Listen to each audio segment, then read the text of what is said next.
तो जीवन में सफल होना है तो बस ठान लो एक बार, और एक ही चीज देखो कि यार पीछे नहीं जाना है। जितनी नाव है ना तुम्हारे पीछे, जो चीजें तुम्हें रोक रही है या जो चीजें तुम्हें सोचने पे मजबूर करती है कि ठीक है यार नहीं होगा, तो अपने पास दूसरा ऑप्शन है, सबको आग लगा दो। एक ही ऑप्शन बचेगा कि अब तो जहां पर हैं, जिस मार्ग पे चल चुके हैं, जिस तरफ कदम बढ़ा लिया है, जीतना ही है, उसको हासिल ही करना है। अधिकतर 2-2 प्लान 3-3 प्लान रखने वाले लोग कभी किसी प्लान में सफल नहीं हो पाते। कई लोगों को आपने देखा होगा कि अरे नौकरी नहीं लगेगी तो अपने पास बहुत जमीन है, बहुत पैसा है।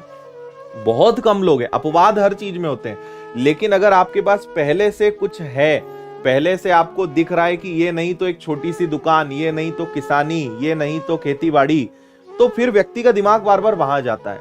आप उस चीज को सोचो ही मत कि मुझे उस तरफ जाना है, उस चीज को भूल जाओ, तो फिर जिस तरफ आप जा रहे हो उसको आप अचीव करोगे और करना ही पड़ेगा आपको, और कोई ऑप्शन वहां पे नहीं होता है।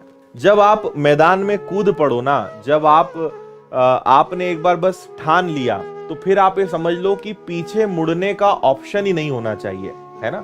जो भी व्यक्ति सफल है, मैं आपको एक मतलब मूल मंत्र बता रहा हूं, वो व्यक्ति कभी पीछे मुड़ने की नहीं सोचता है। अगर वो मैदान में कूदा है ना, अगर वो जंग में कूदा है, तो फिर उसके पास एक ही ऑप्शन होता है कि जीत कर ही आना है, सेकंड ऑप्शन नहीं होता है ना।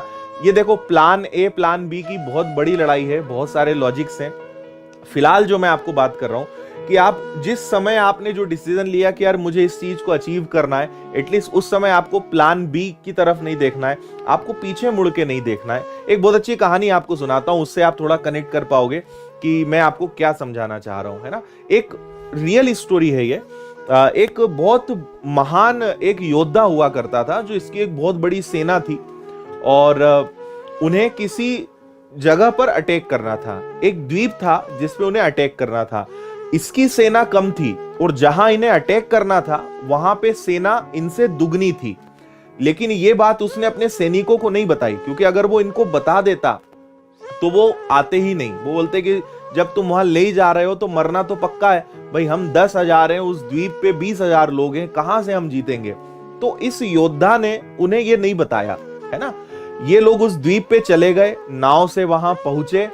अब उसने क्या करा, अपने कुछ सैनिक जो उसके सेवक थे, उन्होंने उनसे कहा कि जितनी भी नाव से हम आए हैं वो सब जला दो, जितनी नाव से हम आए हैं वो सब जला दो। उन्होंने जला दी, और फिर उसने बताया कि अब हम जहां आए हैं वहां पे 20,000 दुश्मन हमारे सामने हैं, और हम मात्र 10,000 हैं, और अब पीछे जाने का ऑप्शन तुम्हारे पास नहीं है, क्योंकि नाव जला दी है। अब या तो जीतना है या मरना है, दो ही ऑप्शन अपने पास है। और आप विश्वास करेंगे, वो सारी जो कम सैनिकों वाला जो समूह था, कम सैनिकों वाला जो ग्रुप था, वो जीत गया, और उन्होंने 20,000 लोगों को जो है पछाड़ दिया और द्वीप पे विजय हासिल कर ली। कारण क्या था? कारण था वापस जाने का ऑप्शन ही नहीं था। मरने से ज्यादा हावी क्या था कि जीतना ही है, कोई ऑप्शन ही नहीं है ना। तो आपकी लाइफ में ये लेसन बहुत ज्यादा जरूरी है कि पीछे जाने के बारे में हमें नहीं सोचना है। कूद पड़े हो मैदान में, ठान लिया है तो बस ठान लिया, करना ही है, ये हमेशा ध्यान रखें, ठीक है। सक्सेस के मंत्र बहुत छोटे छोटे हैं, लेकिन बस कोई भी एक चीज को पकड़ लो आप तो, और उस चीज के पीछे लग जाओ कि बस यार ये चीज दिमाग में बैठ गई है, अब यही करना है।